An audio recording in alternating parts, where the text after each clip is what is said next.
Hello, everyone, and welcome to Season 2 of Boom Rookies with Grub. Coming at you live from the Grub Hub, presented by ESPN. My name is Matt Bungard, and with me today, Josh Reynolds. Hello.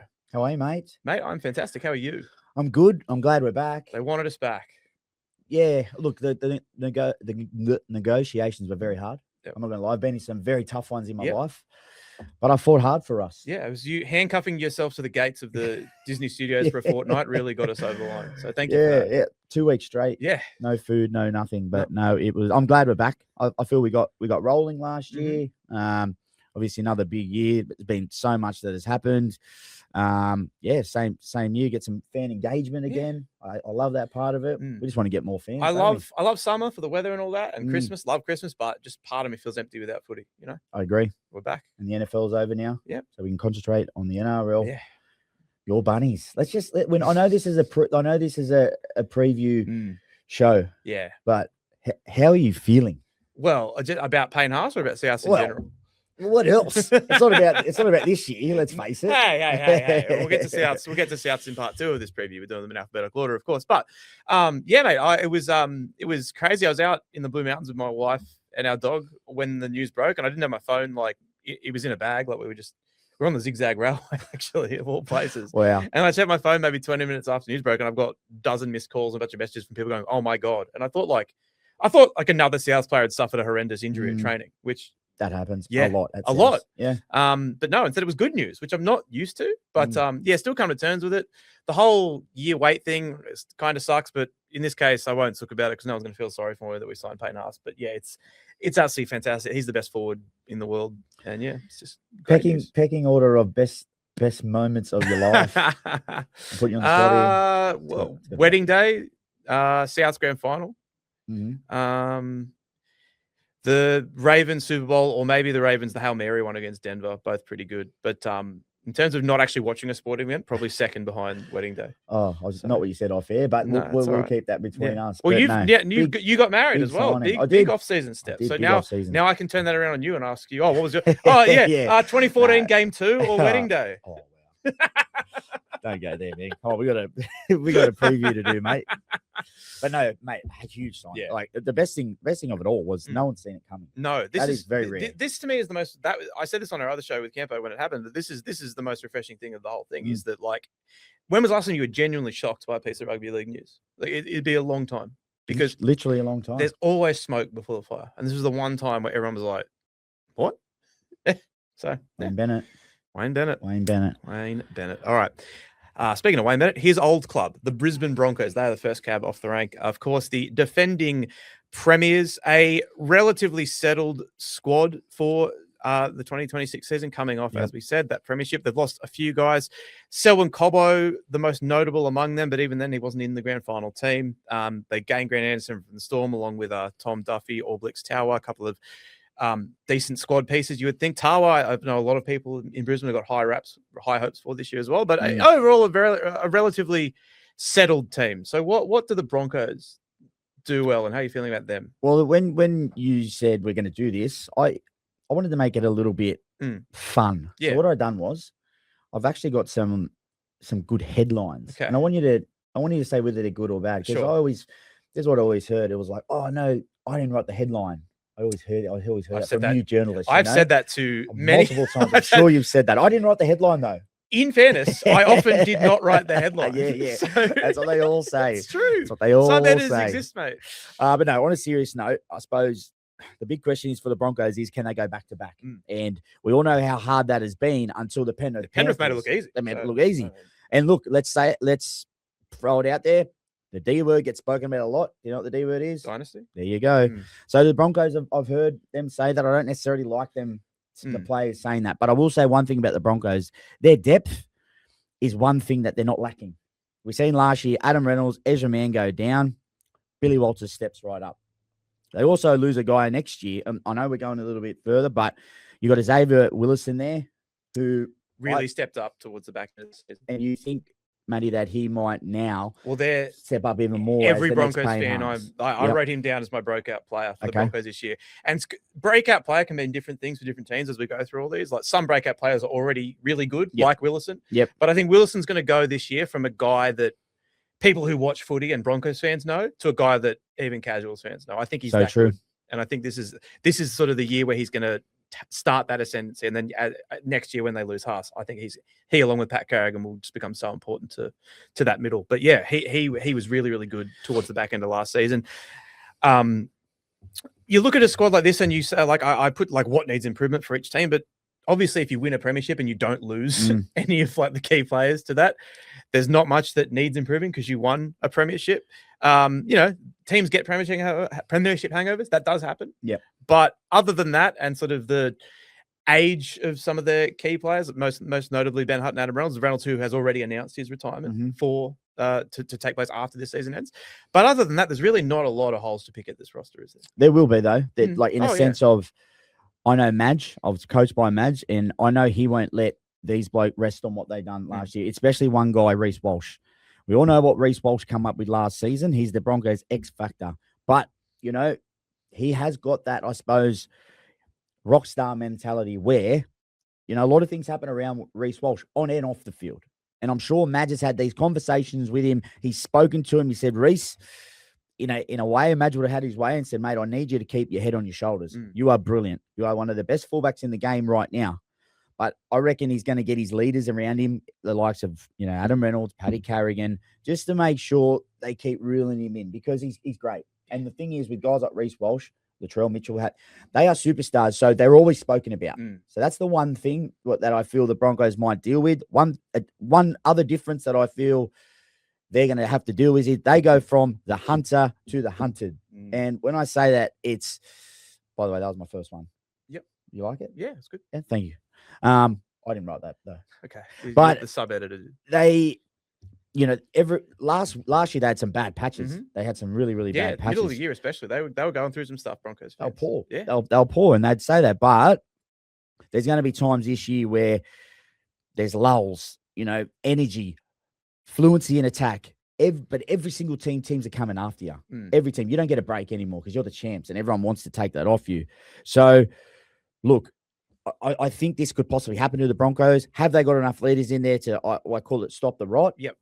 I'm not sure, but I do know the way they played last year towards the back end of the season, they deserve to be either favourites or second favourites. Yep. The only thing I push back on there with the hunted becoming the hunted thing is that is true when it's a team like Penrith, who went from being like sort of just another club, if you get me. No disrespect to the Panthers or anything, but they were like a pretty well-liked club, like middle of the road. Everyone kind of, no one had strong opinions on the Panthers before this dynasty, if you get me. Now they're the hunted, right? But Brisbane, even when Brisbane were like winning the wooden spoon a couple of years ago, teams still got up for them. Oh yeah. There's especially the other, like the Titans, Cowboys, and Dolphins would all say the Broncos are their biggest rivals. The Warriors might say the Broncos are the biggest. There's plenty of teams that already get up for the Broncos. So that's the only reason why I wouldn't be worried about that aspect of it for Brisbane specifically. The only thing that it's not a concern, but it's just looking at patterns. And I know Madge Maguire is a winner. He's a coach that's had success everywhere he's gone, including South Sydney. But that was a team that Madge's pre-seasons are notorious. They did a whole documentary that was in the South documentary that came out last year. Like they went into depth about them and how hard they trained and all that stuff. And footy players, everyone trains hard. I'm not arguing that, but Madge Maguire's pre-seasons are notorious for being quite hard. And what happened with South was they redlined for 3 years, and then when they won that premiership, 2015, they started really well, but then it kind of fell away and it never really got back. And I'm not suggesting that's going to happen with Brisbane because obviously there's other factors played, most notably, Sam Burgess leaving after the 2014 grand final. But if you're looking at history, that's the only thing I'd go was like, well, Maguire with South pushed this team to be a premiership winner, and then they got there, and then that was kind of it. Yeah, but this is only Madge's first year. Correct. That's the flip side. You know what I mean? Whereas they haven't had those 3 years with the 2 prelim heartbreaks. They got straight in and won in season 1. So there's no reason why, especially now that the rest of that playing group knows Payne Haas is leaving, they'll be looking at this year and I think they'll be not even hungry, but as hungry as last year. Yeah, I just know teams were coming after him, mate. Yep. When you win the comp, teams come after you. And I do know when things are going great with Madge and it's all lovey-dovey now and whatever. But there was a time even at the start when they weren't performing. It's true. There was questions. Journos were throwing out questions. What's going on? Is Madge just training too hard and the blah, blah, blah, blah, blah. We've heard it all before. Let's just say this year, the Broncos, it'll be a different challenge, but they're still thereabouts. Yep, I got them third on the ladder. Yeah, I'd have them. Yeah, I'd say third as well. Yeah, thereabouts. Yeah, straight away. All right, the Canberra Raiders, a team that had such a great regular season, so many great memories, so many memorable victories. The one over the Sharks on the last play, the one over the Panthers on the last play, the one at Magic Round against the Storm on the last play. Yep. A great regular season. If you're a Raiders fan, it's probably the most fun you've had supporting that team since the 90s. But then they got to the finals and they had the big collapse against Brisbane and then the pretty, meek performance against Cronulla where they went out without much fighting out in straight sets. So how, as a player, what will it be like for that group having really the highs of that amazing regular season, but then such a stunning low of going out in straight sets after finishing first? Yeah, it sucks. Let's face it. But you will take confidence out of the season, because they were tough to beat at home, and as it is a terrible place to play. Hot, it's either hot or cold.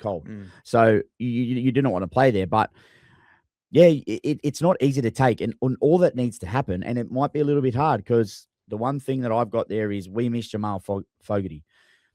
I think with Jamal Fogarty, I don't think he gets enough raps as he deserves. Jamal Fogarty is one of the best controlling halves in the game. He's got a great kicking game. And the one thing I like about him, he doesn't overplay. In Canberra, they're all tackle busters. You got the likes of Timoko, Weeks, Strange. So all Fogarty done last year was feed the beast. Yep. I say feed your centers, feed whoever you feel is going to be a better position because, his running game's not his specialty, nor is he's probably ball playing. But he's a halfback that knows what his players need. And he kicked well. He constantly got him out of trouble. So can Ethan Sanders or Cody Black, who I think he's out injured at the moment, whoever steps up, take that role? I think Canberra, the way they play, the style they play, I think with their try line attack, it doesn't set the world on fire at times. Can they go to another level? The Kobe Black thing is so interesting to me because this was a guy that Broncos diehards, like the ones that watch the lower grades and the ones that they were all in on this guy as being sort of the next great half in Brisbane. And he's just at the Raiders at age 19. Quite a strange situation. And then Sanders is a guy we've heard a lot about for a couple of years now. And he'll get first crack at that spot. What do you know about him? What in his game can complement what they've got with Ethan Strange? And as you said, that power running game that they've got across the field. Well, the one thing I will say is Sanders is a bit of a similar player to Fogarty. I'm not going to lie. I haven't watched a lot of him, but what I've watched of him, left foot kicker, that's the only thing. 2 left foot kickers. You got Sanders and Strange. Well, Souths have 5, and they're going great. So yeah, that's it.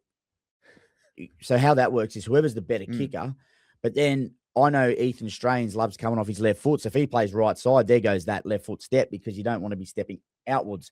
But look, I like what I've seen so far. Can you do it week in, week out in first grade? That's a different question. We know how much half and pressure and emphasis we put on our halves. It's not easy to just come in and do what you got to do. No, it's not. The one guy who I think is going to have a big season, and don't get me wrong, Tommy Starling was brilliant last year. Probably one of his best seasons he's ever had.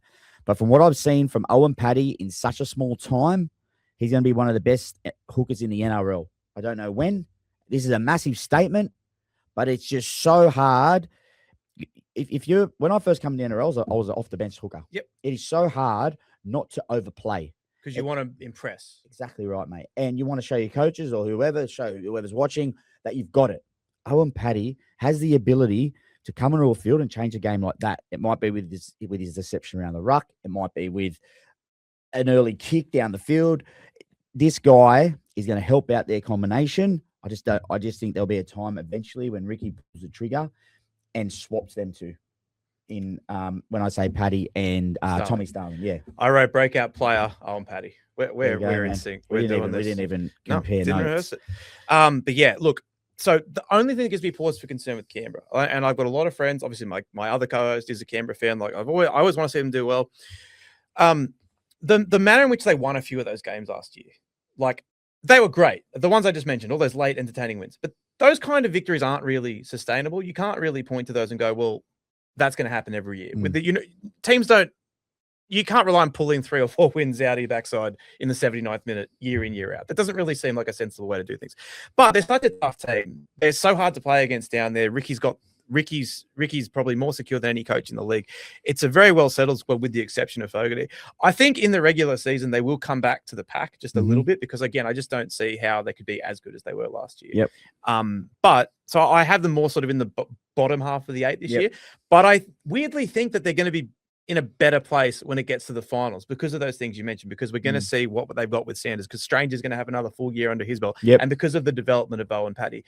And Paddy and Starling working together, coming off the back of that really, really good forward pack, which is a group that is tried and tested at this point with Tarpanay, Papali, Horsburgh, and all the rest of them. Like, we don't have to worry about any of those guys performing because they've done it week in, week out for such a long time now. So powerful outside backs, question mark over the halfback, but by all accounts, is a very talented player.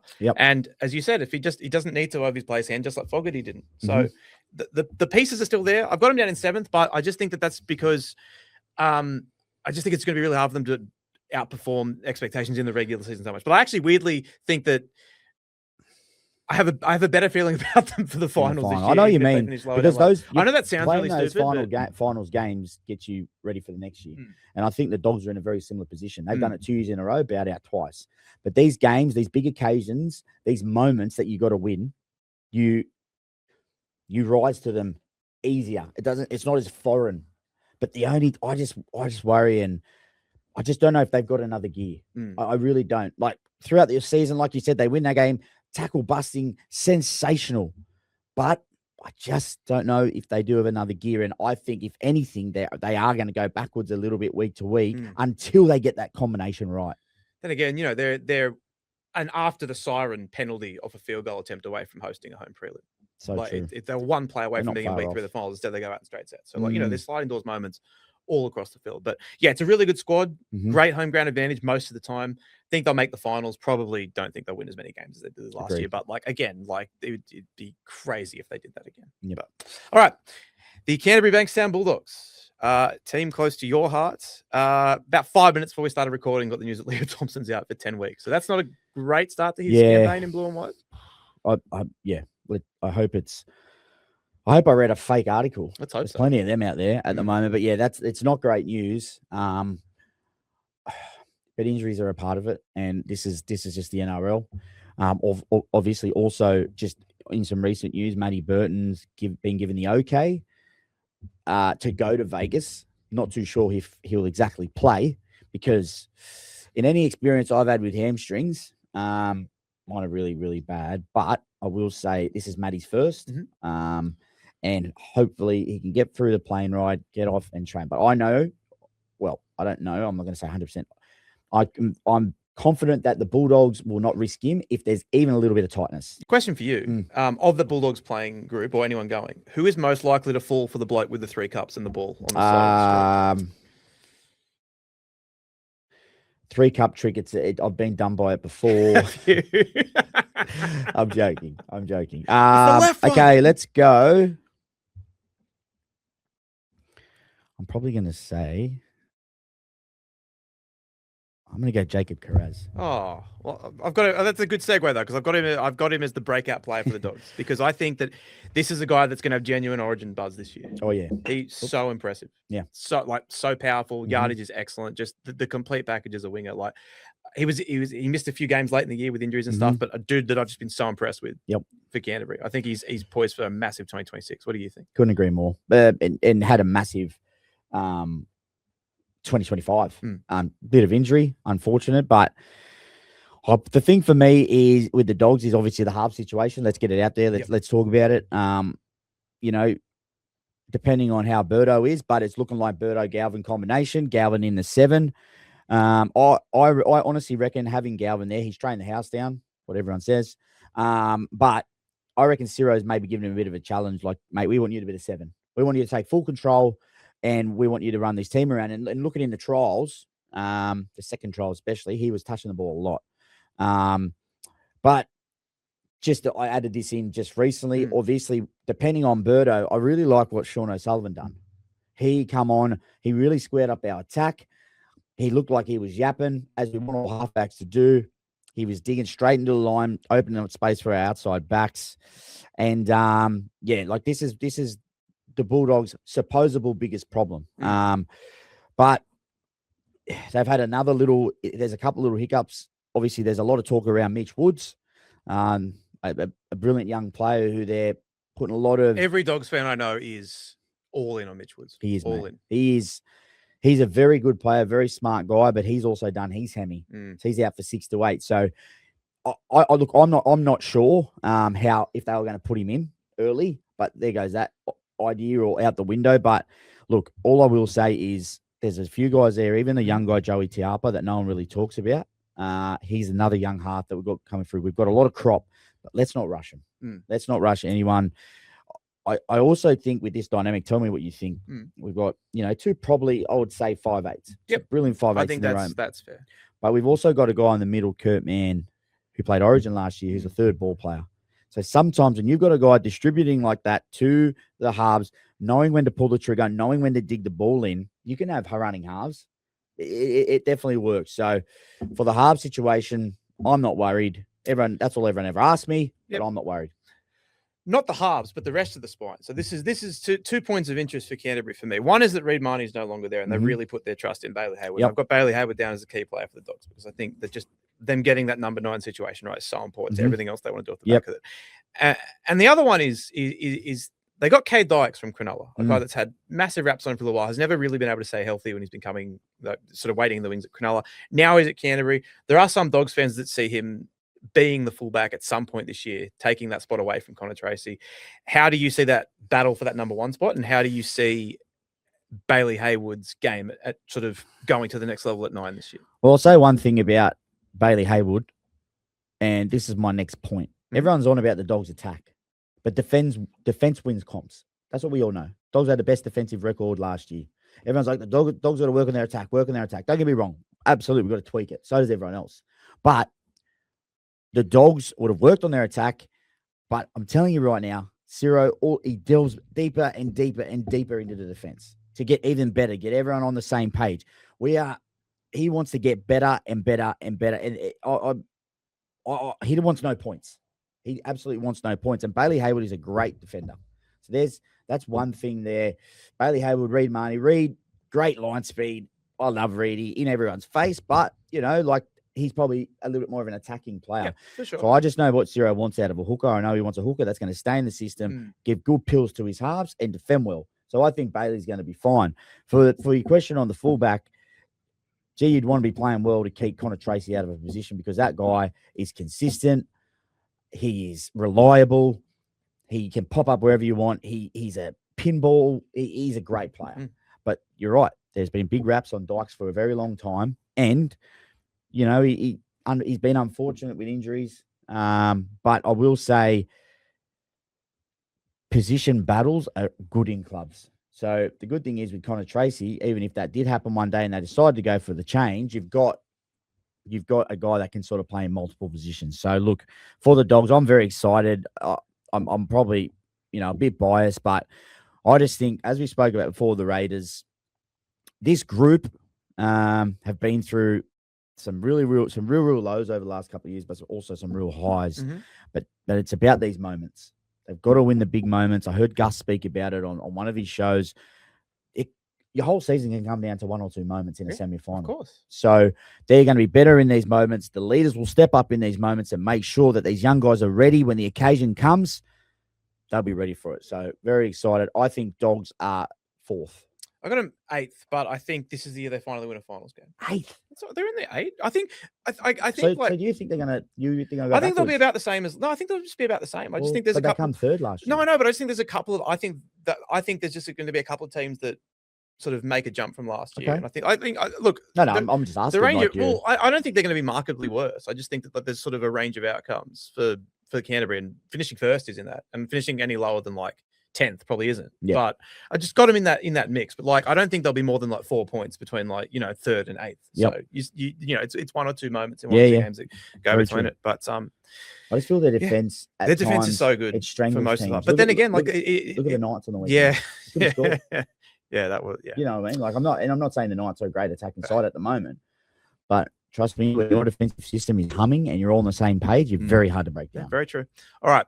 The most settled squad in the league, I think it's fair to say, is the Cronulla Sutherland Sharks, who their 2026 gains says none. So they've kept the whole team. They've lost Daniel Atkinson to the Dragons and Cade Dykes to the Bulldogs, as we said, and that's it. Everyone else is back. No Mulatalo is massive, obviously, but other than that, this is a very, very settled Cronulla Sharks team. And I think for them, there's two things. Like we discussed many times on the show last year about that they would have heard all the stuff about people calling them regular season wonders and all that stuff. And they went out there and they won 2 finals games. And that was a big, big step for them. And I think the second thing as a result of that is they've had the regular season success. They've now proven that they can win finals games. They got to a prelim and they went all right against Melbourne. It was a decent game. I think for that club this year, they won't say it out loud, but I think internally it's grand final or bust for them. How do you feel? Well, they have to be. Yeah. Let's break down the Cronulla Sharks, okay? Not player by player, but as a team. Okay, so they got a great forward pack that gets them on the front foot all the time. Yep. They got back rowers that run some of the best lines in the competition. Yep. They got a dummy half who mixes up his game, had one of his best seasons. Last year. His variation around the ruck was unbelievable. They've got outside backs who get him out of trouble constantly, can score a try, and are aerial threats. Well, what is it? What is it about Cronulla? Why can't they get to a grand final? I'm honestly pickled because every single year I do the exact same thing. I look at their side and people say, nah, same thing, what you just said. They're going to be great during the season. But in year by year, it's sort of like they creep a little bit further. And it's just like you're there to win. Well, we are, everyone who plays NRL or any sport, you're there to win comps. Yep. And I know it's so hard. I never won one, so I'm not saying, but like, what is it about Cronulla that they have to improve? Why can't they take that next step? Well, I think maybe this is the year that they can. Okay. I think that it's incremental, right? They had the prelim against Penrith a couple of years ago where they were just never in it. And then they had the prelim last year where I thought they made big strides. They were in that game against the Storm for long periods of it. And the Storm had a couple of bits of brilliance to get them out of that and deserved to win in the end. But I think going down to Canberra, getting that win against the minor premiers and winning it in such... Canberra didn't lose a game like that all year. They didn't have a single game all year where a team just took it to them like that and ran up a score on them in the way the Sharks did in the second half of that game. I mean, they had the Dogs had that massive comeback down there, but they were down 24-0 in that game, whatever it was. Like Cronulla, basically, from the middle of the first half, was 60 minutes just dominant against Canberra, which we did not see anyone do all year. And then, they don't win the prelim, but they gave a good account of themselves. And I think it's just little things that they've got to get right. They've just got to be a little bit sharper in those big moments. They left a couple on the table in that prelim, and they've had a couple of really unfortunate errors at bad moments. And then you look around to the other teams that were sort of around that, like the Storm have lost Ryan Pappenhausen. They won't have Eli Katoa this year because of that unfortunate incident. They're going to be a little bit worse off. Penrith will still be Penrith, but some of those guys, and we'll talk about them a little bit more later. But that's a team that's lost so many stars, and even from that team 2 years ago that beat Cronulla, it's a team that's lost a couple of guys from that team. And then you look at teams like Canterbury and Canberra who are going to be around there again, but like Cronulla can beat those teams. Yep. I don't see anyone that can absolutely without a doubt beat them, because another team I think is going to be right up there is the Roosters, and they beat the Roosters in the finals last year. Yeah, in the first. The Roosters are a different beast this year. I think so too, and we'll get to them in a minute. I think they're probably going to win the whole thing, but. For me, this is this is a Sharks team that's heard all this criticism for several years now, and I think they've taken steps to get better each year. And I think last year, even though they didn't finish in the top four, they won. They getting those 2 finals wins will mean more to them than finishing in the top four did the year prior. I think. Well, winning 2 finals games outside the top 4 should give you more confidence because you don't get the home semis. So they've had 2 massive wins. You said before little things got to change. Here's one thing that I feel is going to help them, and it helped them towards the back end of the season. We mentioned him before, Blake Brayley. He's known as a magnificent defender, but I don't know who had a chat to him. It might have been at the dinner table with his brother and his dad, and someone told him to start running. And as soon as he started running, the Cronulla Sharks added a whole different dimension to their attack. A reason why I also think this helps is because for the Cronulla Sharks, when you play the Sharks, you've got to come up against Nico Hines and Trindle, 2 guys who want to dominate the ball. They want the ball, and which is good. This is what you want from your halves. But for a long time, you didn't have to. I'm not going to say you didn't have to defend the ruck, but he just wasn't as much of a threat. But now you got to defend the 9 first, and this is massive, mate. In the defensive line at marker, when you got to defend the 9, you can't put as much pressure on A. Something so small is so big in the big scheme of things. And I also think the Cronulla Sharks, there was like a lover's tiff between Trindle and Nico. We both wanted to be the man. I think towards the back end of last year, Trindle took a bit more control of the Shark side. He kicked more. Nicho Hynes, off the back of Brayley, become more of a runner. And that is what Nicho Hynes does best. He's a fullback. He started off as a fullback. So he's got that running mentality. He's now a 5'8". I think this is going to work a little bit more as Trindle takes full control. We've seen on the weekend in the Indigenous game, he's an out-and-out halfback. Nicho can go back to his running game and a threat from Brayley. I really think this is a big year for the Sharks because there's not many faults in their team. There really isn't. It was tough to think of a breakout player. I was actually had to message a few Sharks boys about this because the squad, as we said, is so settled. But Liam Ison's a guy they've got big raps on. He's a fullback who they're all very, very excited about. A lot of Sharks fans actually want him to take the spot off Will Kennedy, which I think is remarkable. I'm shocked there are so many. Have you ever come across this? There's like a certain subsection of Sharks fans that just don't rate Kennedy. And I think that's crazy. Yeah, so this is the one, isn't it? This is when people say, what can we change? That's the first thing that Sharkies fans say. Yeah. And I say, look, be very, very careful because the grass isn't always greener on the other side. Like Kennedy shows up week in, week out. He's a great support player. He's running over 200 meters. He has a crack. And that's all you can ask for sometimes. This is a salary cap. Like, you know what I mean? Like, because you've got players on big money elsewhere. So sometimes that's the way it goes. But look, I'm very happy. Well, look, I'm not a Shark supporter, but I would be happy with Kennedy at the back. But that is the rumor that constantly keeps going around. It never really stops with it. Anyway, I've got the minor premiers. I think they're going to win just a boatload of games this year. Yeah. I just don't think they have very many weaknesses. Like no Militalo sucks, and if they get him back I don't know if there's any chance of him I don't know if there's any chance of him coming back for the back end of the season. But if they were to get him back in like September or something, like against all odds, like wouldn't that be something too? So I'm gonna put them. They'll be 5th or 6th again. Oh well. Okay. Yeah, I don't know if they'll.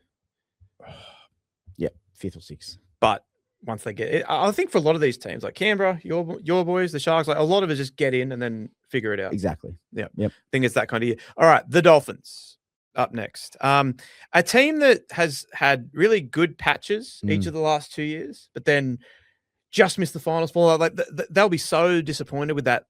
If you remember, about 5 rounds to go in the season, they went on that 3-game losing streak where they conceded like, I'm not exaggerating, 150 points in 3 games. There was 60 against the Roosters, about 40 against Manly, and then a 50 burger the next week as well. And then that was it. They met the finals. And I think that there was periods in that because they had their own period sort of earlier in the year where they were putting 50s on teams for fun every week. 3 weeks in a row. Yeah, I was talking about it this morning on the radio. I think they went 44, 56, 54. Crazy. 3 in a row. That's huge. But then that's a great point. You can also leak that. Yeah. So it sort of leads into They're a fascinating team. They're a fascinating team. But I will say, look at their forward pack this year. Tom Flegler. Saifidi, Marshall King, Flegler, Fine Fuiaki, Gilbert, Plath, Donahue, Morgan Knowles, Molo, Kafusi. It's good depth. That is depth. That is leadership. Because guys like Donahue and Plath really stepped up last year when a few of those other guys weren't there. And now those guys come back and you've still got those guys. And I think it's a very good complementary pieces. It's experience, mate. You cannot teach experience. You cannot. These guys are NRL hardened. They know what it takes. They've been through tough times. They've been through good times. But what I'm excited about is Katoa was one of the best halves in the game last year. Nikorima and him, probably one of the best combinations. They understand each other. But they played off the back of some young forwards who weren't going forward. They get so much punch back. Yeah. What are they going to do this year? Like, I'm actually really scared for the NRL, the rest of the teams, because if they can get a roll on and Katoa start playing nice and screen a line like he did, Nikorima sweep lines, it is so hard to stop. So that's not the problem. No. Their problem is the defense. Correct. And I think, well, I don't know Christian Wolf at all, but I think he would have had a really good yarn to his leaders and said, look, boys, we're better attacking sides than the Penrith Panthers and the Bulldogs, but they're the best defensive sides. So we need to be like them. We need to go into games with a defensive mindset because we can score points like that. It's not the problem. So I really think they'll go in with that mindset. If they can all work as a team, work together, and they can, even if they're 4th or 5th best defensive team, they're a very big chance. If they're the 5th best defensive team, they're on their attack. Agree. Like, holy moly. Yeah. Like, that's I think if they're league average defense, they're making the finals. That to me is just that's the only question mark. And Yep. you get those big boppers back to combine them with those sort of hardworking grafters that really had to carry them through long stretches of last season. I think it's a winning combination. They score points in bunches. They've got such a hardworking roster of forwards. Their outside back rotation is very, very exciting. They get Selwyn Cobbo as well. It'll be interesting how he fits into the team throughout the year. I mean, I'm not like having him isn't going to help the forward pack getting run through in the middle of like those games at the end of the season that we saw, but like, you know, he'll help them score even more points. Where does he play? Because I don't know. Okay, so you've got Bostock coming back about round 10. Yep. He's a winger. Absolutely. He's an Origin winger one day. For sure. 100%. Big fan. You've got Asako, who's going to be the other winger. Yep. The thing I'm thinking of, Farnworth's definitely one centre. Yep. There's obviously been chat that Jake Avarillo's been shopped around. And that Cobbo played centres on the weekend. Yep. Jake played fullback, which makes me think that Cobbo is auditioning for the centre position. Do a lot worse. Jake Averillo is a 14. It'd be something as well. He's a great player. Jake can play slot in anywhere. It's surprising me because he's done a lot for the Dolphins. Yeah. He's fit in at halfback. He's done a great job in the centres. He's played fullback wherever. But it's just the NRL. I know it is. It's the nature of the beast, isn't it? But yeah, I think that we'll know more about these guys when we watch them the first 8 weeks and see how good their defense is. Like, it's something that we're just not going to know until it turns up. But getting Flegler back is gigantic. Getting Gilbert back, massive. Like that's their two best forwards. I'm really excited for Kulikefa Finifuaki. I think he gets that other starting edge spot to start the year. I'm a big fan of him and think he's going to be a huge part of their future as well. I've got no qualms about their attack whatsoever. Yeah. Nicarima and Katoa. I'm excited to see what Katoa does. It's really rare for a guy to come into first grade at a club that didn't exist the year before, mind you.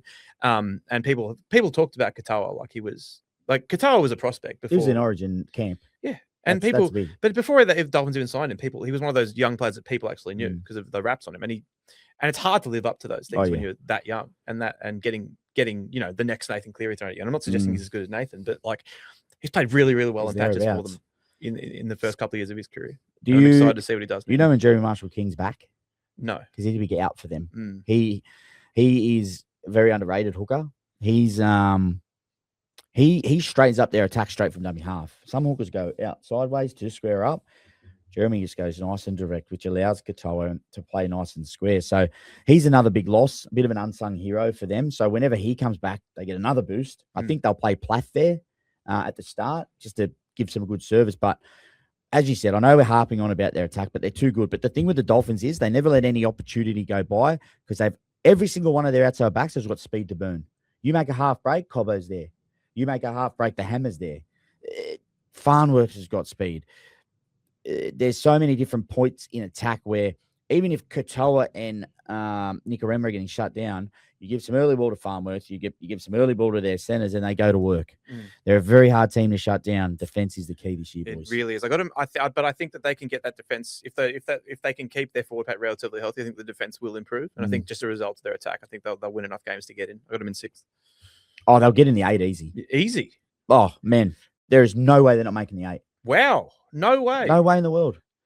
Even though they've never played a finals game before. Yeah, it doesn't matter. Okay, they're primed. I love how confident you are. They're my. And I don't even like to say because they're everyone's flavor of the month. I feel a few people are talking about them, but mate, I'll tell you one guy's going to have a big year for them. Morgan Knowles. Okay, come over from the Super League. He was the only guy that was having a real crack for the Poms in the test. He was coming. His line speed was brilliant. I played against him in the Super League.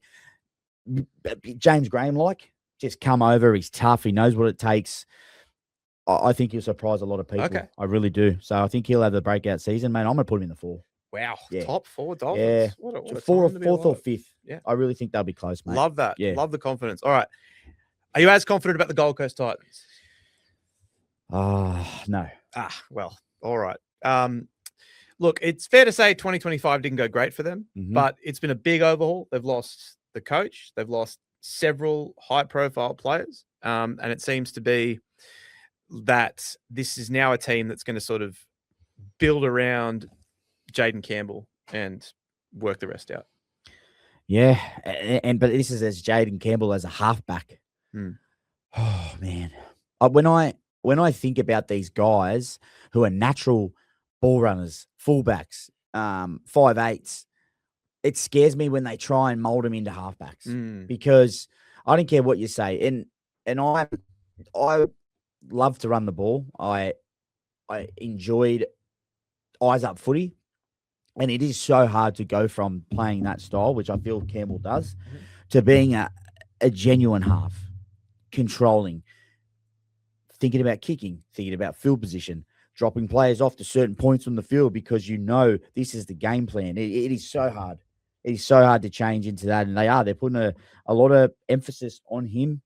I will say, though, I'm really liking what Josh Hannay is doing up there for him to retain a few of them. He's the coaching prospect that we've heard the most about in the last decade, right? He's the guy that him and Jason Riles would have been the two guys that people have said. Ciro. He's good. Yeah, sorry. Yeah, another one. And but you've gone, Josh Hannay. He's going to be like that. That chat's been doing the rounds in footy for almost a decade now. And now here he is at the Titans, a team that's, really, really struggled to have any form of on-field success. Even that year they made the finals a few years ago. I think they won 10 games and lost 14 or something crazy like that. Yeah. Should have been the Roosters in that final though. So it's a team that has really struggled for on-field success. Yep. And it's I hate saying the word rebuilding in footy a lot of the time because I just feel like when there's a salary cap and when half the teams make the finals, I really think it's a hard sell to say to fans that you're going to endure rebuilding for more than a year or two, if you get me. You had a couple of rough years with the Dogs there, in the sort of early 2000s. Yep. But you look at clubs like the Titans and the Tigers, and it's been decade-long rebuild at this point. I just think what's going to change for the Gold Coast to get them to be a successful on-field product? It starts with Hannay, right? It starts with giving long contracts to Jaden Campbell, Keanu Kinney, and re-upping Tino Fa'asuamaleaui, which they've done. Yeah. So those are all great steps. But what else has to happen around them for a place like the Gold Coast to be successful? If they made some changes, and I'm sure Josh Hannay is going to change this, but it is such a big catchment area of great rugby league players. But for some reason, I don't know what it is, and the Gold Coast has got this persona about it that you can go up there, you got the beaches, it's relaxing. It is a very relaxing place. It is, but it doesn't mean that you can go in there with that attitude. This is why I think Fafita needs to get out of there. He's too relaxed. He's a beast, that guy. You're going to hope he's going to be a beast. He's going to be great this year. But you just they've got to change their full thought of thinking. I feel they've got to let someone go out of. Well, they're not letting Campbell go. They're not letting Tino go. Brimson is an interesting one for me. He's got another 5 years on his contract. So the Dolphins, you're sticking with from what we're seeing with Brimson and Campbell at 6 and 7. Yeah, that's just, and you're not. Kinney's the fullback. Kinney's playing fullback. They didn't re-up him to not play him at fullback. Exactly. So I just think it's going to be very interesting which way they go. They've got Lockie Ilias there. Is he going to be the guy they need? He's more of a halfback. Do you know what I'm saying? But look, I don't know if you give him an opportunity. Good defender. He's a good defender. But look, let's face it.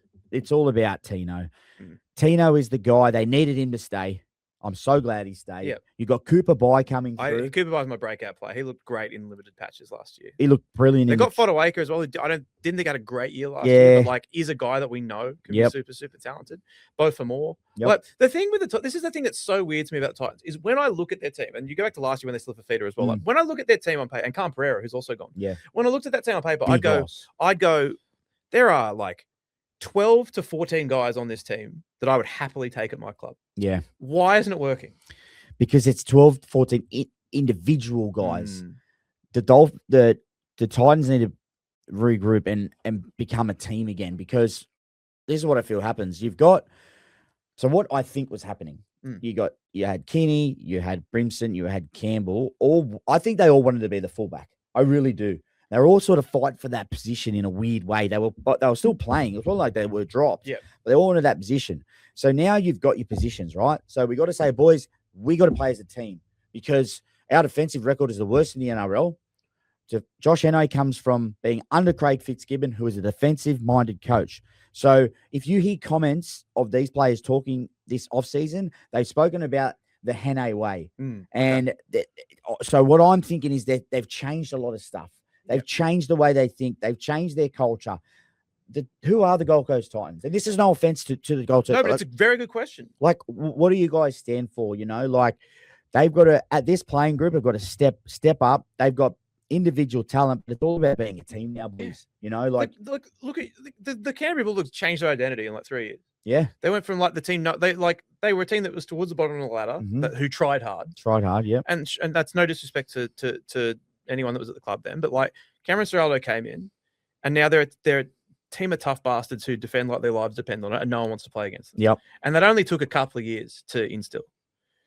And Josh Hannay's come from, as you said, under Craig Fitzgibbon. He won't want to. No one wants to lose, but like, he won't accept, being up there for 4 years, Rebuilding. missing the finals, rebuilding, coming 11th to 15th for 4 years straight and then leaving the club. He won't accept that. Yep. And I think maybe this year specifically is a year too early, maybe. But like, I just think there's so much talent on this team, and I think it might take a little while for Hannay to really get his paws into everything up there and transform things. I think it's a great hire. They should be excited for the future, but I do feel like this year is 1 year too early.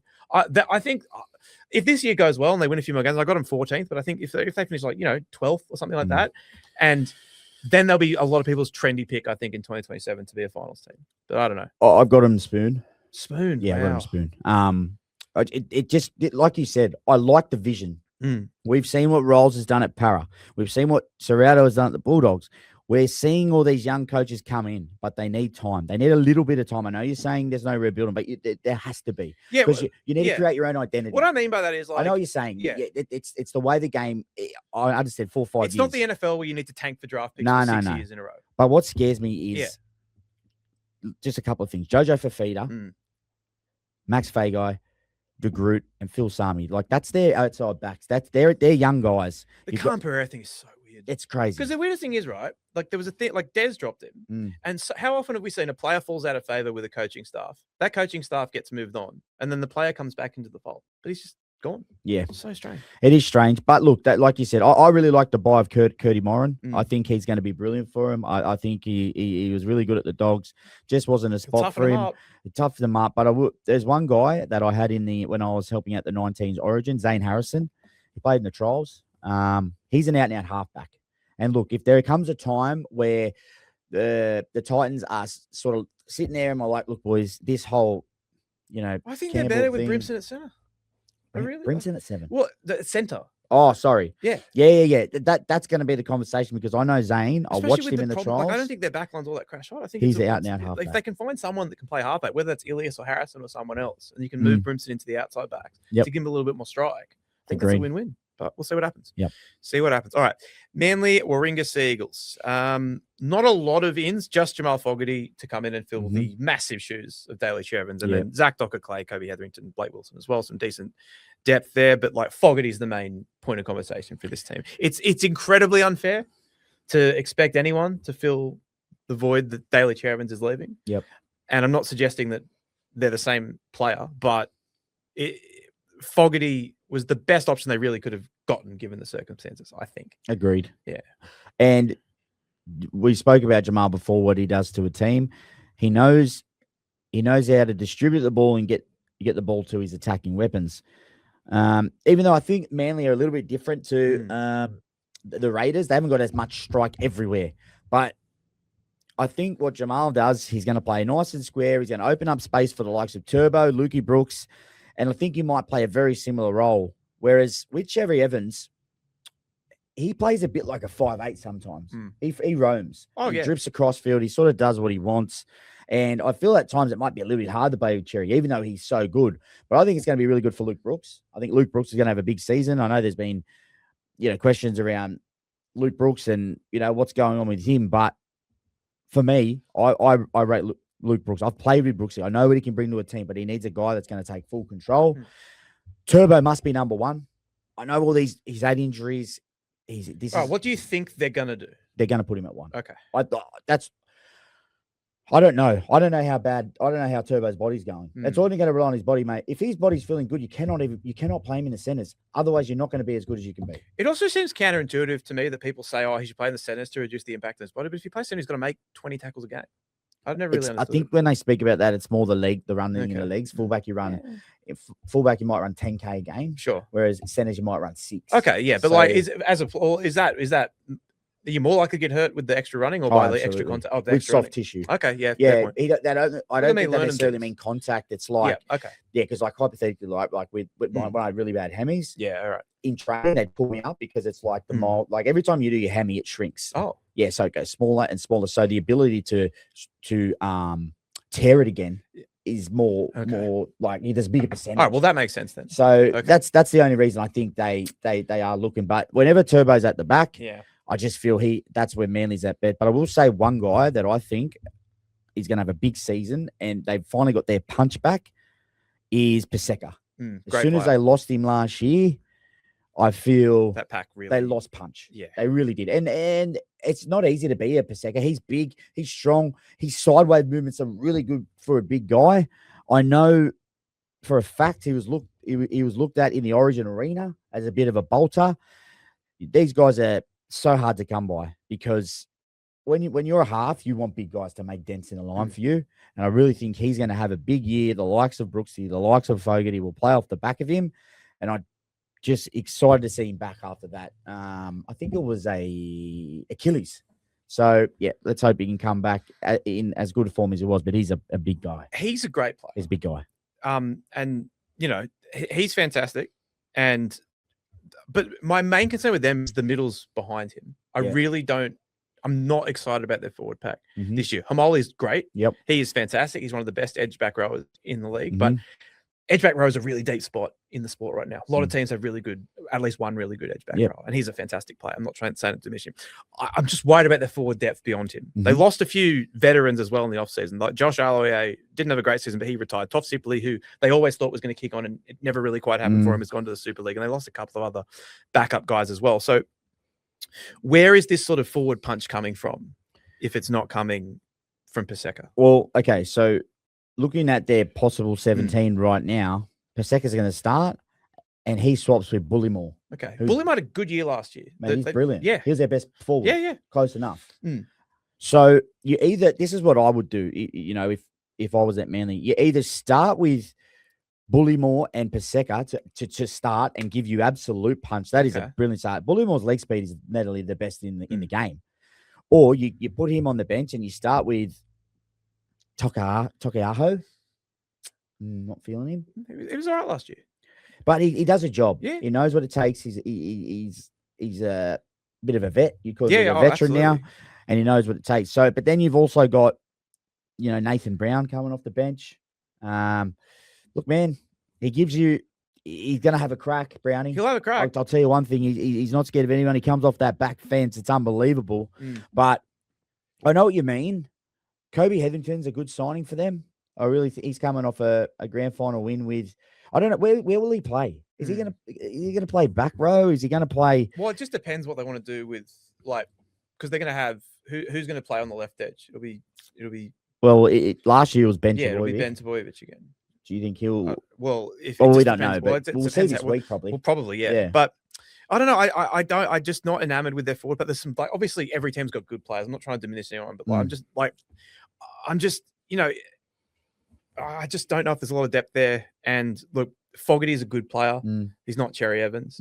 And then the outside backs don't fill me with like huge amounts. Kohler's sick. I love Kohler, but like they're again just good, solid players, but nothing that really terrifies me as an opposition fan. I don't know. I just don't know about this roster this year, man. I really don't. I know what you mean. There's questions around it, but it's also one of those teams where if they do come out of the gates, great. It won't surprise me.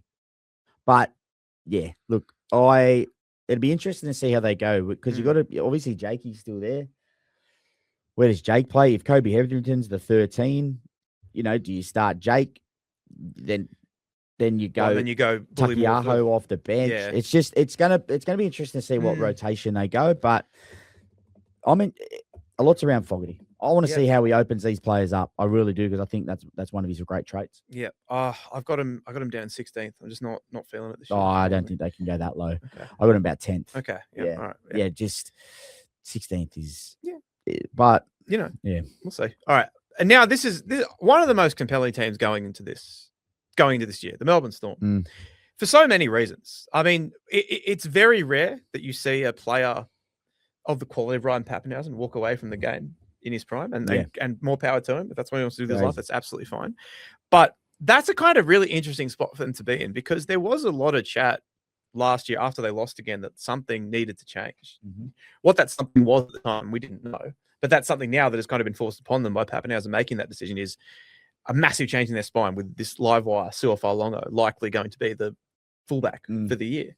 And that's a big change for them. That's a very transformative change for the way they want to play. And I think Longo can be an absolute star in this league for sure. But how do you see that change making a difference for the Storm? And also, like, because they didn't have a choice here. This is something that happened because Pappenhausen decided he didn't want to play anymore. So totally fair enough. What else can they do differently? Because Storm fans are kind of in a weird place right now because they've made the grand final 2 years in a row, but they never really, like, 2024, and then even last year, like, they never really felt like they were going to win it. I know what you mean. Like, so, what do you do when you're a team that's making grand finals? Because you can't really sit there and be like, oh, well, this team's got to change this and this and this if they want to win the comp when they were in a grand final. Yeah. But at the same time, when Melbourne fans say it to me, I kind of go, yeah, I get it. I get what you mean. So it's a really interesting place for them to be. Well, I find the thing is, and I just think they think to themselves, do we have enough strike? We lose Pappenhausen. We lose Katoa. Like, these guys. The Katoa thing is so massive. He is probably the best back row in the world, or like on form was last year. Not only does he give you punch, not only does he give you aerial threat, he's kick chase and his little 1% areas that we don't always see as fans. That, you know, the guys that have played before scores a lot of tries. Scores a lot of tries.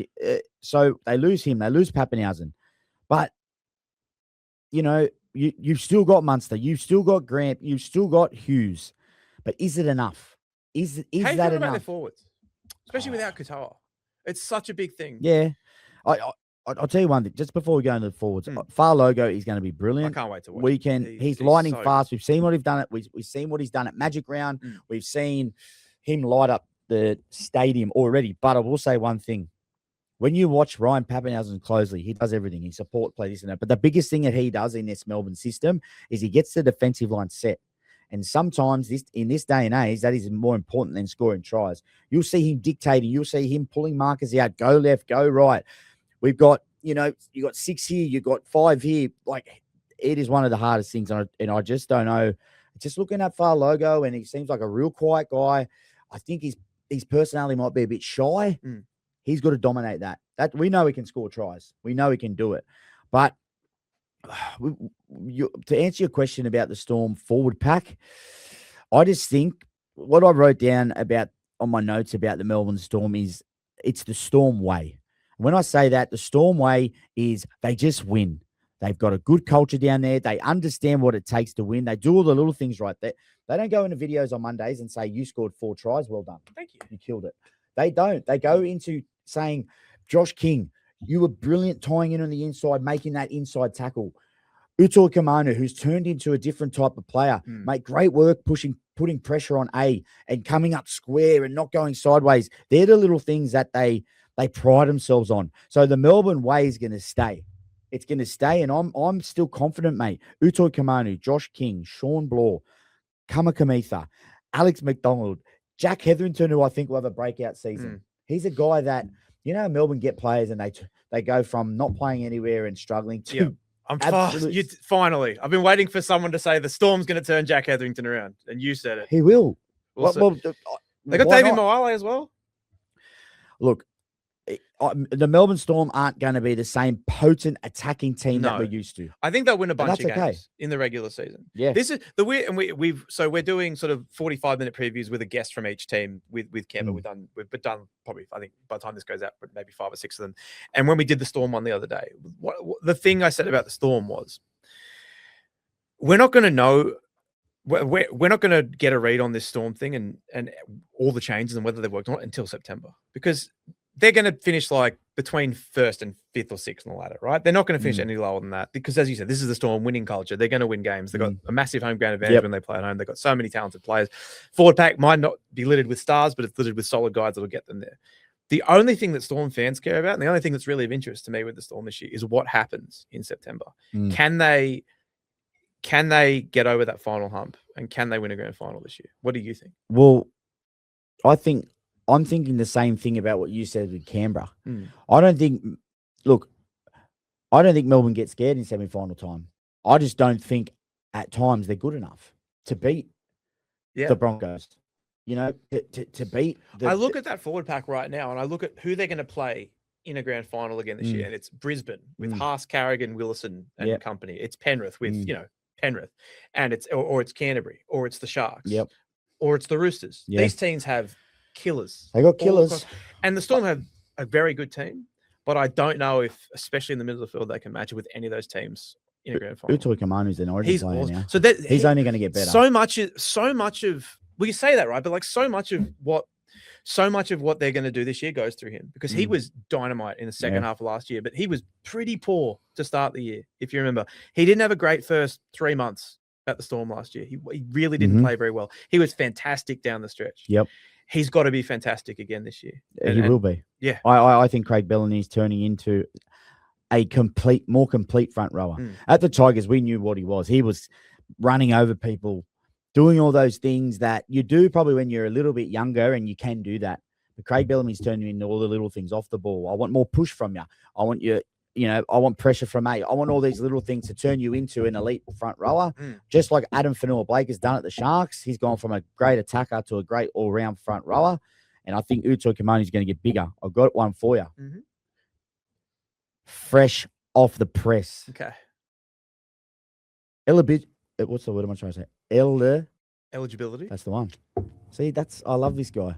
I didn't really pass many things during school. It's all right. So thank you. Jerome Hughes might be able to play for Queensland. Yeah. How do you feel about this? Just in general. Just let me ask you the question first. Okay.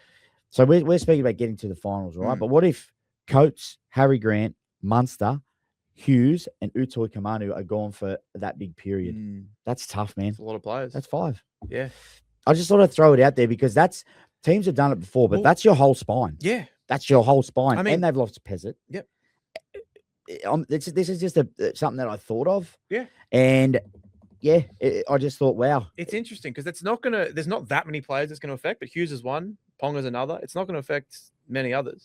But like, because Ponga I'm doing it in reverse for Ponga because he said he wants to play for New Zealand or whatever. But Victor's another one because he played for England. Now he can come back and play again. But it's just a thought. Yeah. Not that I think he'll take over Tommy Didden as a 7. No. He's Queensland 7 as should be, but 6-man bench. And this is Queensland, right? Queensland don't play favourites. If someone plays badly or if someone's not up to it, then they'll call someone else in. And Hughes is a fantastic player. Dalian won it a couple of years ago. Having him on the bench as a possible 7. So how's that going to work with because the extra bench stuff? We'll talk about it more at the end of the show. But like, does that mean that for Origin, there's going to be? Because you know how Dogs fans got mad that Birdo was 18th man last year and didn't play in the NRL game, and he also didn't play Origin, which is an entirely fair thing to get mad about. I'm not saying it's not. Are they going to be like 3 blokes this year? The extra 2 guys and the 20th man. Is there a 20th? I don't know. No, there'll be 2. So there's going to be multiple people at every. There's going to be 4 blokes that don't play club footy. No, 2. 2 on each team. Oh, well, yeah. Yeah, so there's going to be 4 blokes for each of. There's going to be 12 times this season. A guy doesn't play club footy, but also doesn't play Origin. That's just it is. That's what's happening. I don't like it. Well, I like it. But like the Origin products is. It's one of the biggest things. And I know. Look, and I understand you want to play clubland, you want to do this, you want to do that, but when you get the chance to represent your state and you're thereabouts, you got to get ready for the game, especially now because they can use you. That's true. You can be sitting on the bench and you're like it's not 18th man like last year where Birdo couldn't play unless 2 people got head knocks. It's like you could play. Well, depending on how the game's going, you could be thrown, especially when you saw exactly. So all right. Well, that's another wrinkle I hadn't even considered. But I've got them in 5th place, but all eyes are on the finals for them. I think I'll have them about 7th. All right, and the last team for part 1 of our preview, the New Zealand Warriors. Again, a team that hasn't lost a lot of their top line players from last year, but if you look back at that amazing reserve grade team that took the comp by storm, they basically had a lot of their depth taken away without any of the sort of first choice guys being taken, which is kind of interesting though. It's an interesting spot to be. They'll get Luke Metcalf back, and I think it's fair to say their season absolutely fell apart after he got injured. Absolutely. And, like they made the finals, they were tough against Penrith, who probably had a bit too much for them in the end, but they'll get Metcalf back for the full season this year. How are you feeling about them? Yeah, look, not going to lie, I think the way the Warriors started last year, they surprised me. Like I didn't think they were going to be that good. I didn't think they were going to be that disciplined. When you lose a guy like Lukey Metcalf and Barnett, who probably surprised me in a sense of not the way they played, but the way they led that team. I've spoken to a few people around Barnett and the type of leader he is. This is what they lacked. So the Warriors are saying, can we have our leaders back? And if they've got them back, and the way they went without these guys, you sprinkle in a few of these young forwards who played some brilliant footy last year, who come out of the woodworks. I think the Warriors are in for another successful season. The big question was, could Lukey Metcalf be out and out 7? I think he answered all those critics. He was a 6, turned into a 7. He may well have won the Dally M last year if he played the whole big season. Chance, the way he was playing. And the one thing I like about the Warriors too is, okay, so you've obviously got Luke Metcalf, who is a runner, a natural runner. And then you've got Harris Tavita, who's also, I'd probably call him a runner, but a solid defender, just very solid. Then you've got Nickel Clockstack, who is tough. He runs over 200 meters a game. Support plays second to none. But I just feel at times, especially when Metcalf wasn't there, it was the ability to who's going to create something for you. I think the guy for them last year who done that was Aaron Clark. I think he had a massive season. Like he was like having most improved. If there was a most improved award in the NRL, he would have won it last year. Well, he's pretty much Dylan Walker 2.0, wasn't he? Yeah. He was like it's like having a third half on the field because he plays so nice and square into line and direct. The halves just need to run off the back of him because that's what happens sometimes. When you're not a half who it's not natural to go and ball play into the line, and you got these number 13s who can do that. It adds so much to your attack. So I want them to delve a little bit more into that. And then you've got Metcalf coming back. But I also want to make them Warriors to make their home ground even more of a fortress. The game is huge in New Zealand right now. We're actually competing with rugby union. Make it a fortress. It's torture to play over there. You got to fly. We're not used to it. It's cold. It's wet. Make it even more. We need more guys doing shoeies. I love that guy. That guy's awesome. He's getting a lot of telly time. Good for him. Yeah. It's nice with just wholesome organic stuff. Just, yeah, it'll get ruined at some point. There's signs in the game too, Warriors fans. I mean, Up the Wires is iconic at this point. Yeah, but they come up with some really there's some really clever ones. I love them. I love it. Their fans get into it. So that's what I mean. But Warriors fans, New Zealand, get behind them. Let's grow the game. They're a fun team. They're easy to root for. Their fans always take over Magic Round as well, which is one of the highlights of the league. When they beat Penrith 2 years ago and being up there, sort of, it was fantastic. Breakout player for them. I'm really excited to see how Leotawa goes this year. He's a guy that really caught a lot of people's eyes last year, and it's going to. I think a lot of their sort of attack out wide is going to fall on him. So I've got them sort of in that mix. I got them 9th, but like again, this is a team I think could be anywhere between from like 5th to 12th, maybe. Like I think they've got that home ground advantage that they're going to have, and they've got too much talent to sort of be any lower than that. But I think there are limitations on how high they can go. I just don't think as good as Metcalf was. I do think that there are sort of gears that other teams have that the Warriors might not necessarily have. They're not. It's not what we grew up with the Warriors, with the freewheeling, offloading, gunslinging Warriors. It's a team that's built on grit, toughness, a well-drilled forward pack, and sort of all that stuff. And the other thing, like I did notice, they easily had the worst forward against of any finals team last year. Yeah, right. Which is it doesn't mean much, but it means a little bit. It's just something to keep an eye on. Yeah, I don't like saying this because I actually like the brand of footy they play, but like you said, I just feel there's better teams coming through this year. I love. Leka Halasima, can't wait to see him go again. Like, man, what an athlete, mate! Some of the things he did, like that try down the wing against the Tigers and the one against the Knights, it's unbelievable. Just so crazy stuff. They got plenty of it. They got plenty, mate. But I just think they might just miss out this year. About 10th. Good ask. We haven't really been. I mean, Manly's probably the one we differed on the most. So yeah. But even then, you had them like 11th. Mind Manly. I just. We'll see. I see your point though. We'll see what happens. Yeah. But all right, that is it for part 1 of our previews. If you enjoyed that, we'll be doing on the Boom Rookies podcast feed with a special guest from every team, doing team by team previews throughout the next. Well, a couple of them have already gone live, but throughout the next 3 weeks as well. So if you're enjoying the 10 minutes spending on each team, we're doing almost an hour on each team for the next week. I believe you're coming on to do the Bulldogs one in a couple of days, though. So that's exciting. Yeah, we're still in negotiations about the payment side of things, but we'll see how we go. We'll figure it out, I think. All right. Well, we'll be back next week to run a roll over the last 8 teams. So, we'll see you then. Say goodbye, Josh. See you guys. It's goodbye from me.